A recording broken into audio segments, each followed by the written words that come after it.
You are looking at Julian's pronunciation guide, where we look at how to pronounce better some of the most mispronounced words in the world, like this other curious word. But how do you say what you're looking for today? We are looking at how to pronounce this word. Yes, it can be said two different ways. Often, just ignore the T, silent T, often, or often. Both are correct. Which one is used the most often? Well, it's often.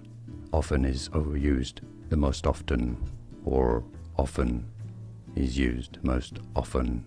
Yeah, often. Here are more videos on how to pronounce more confusing words and names too many mispronounced. Like this video if you found it useful. I appreciate your support. I'll see you soon and thanks for watching.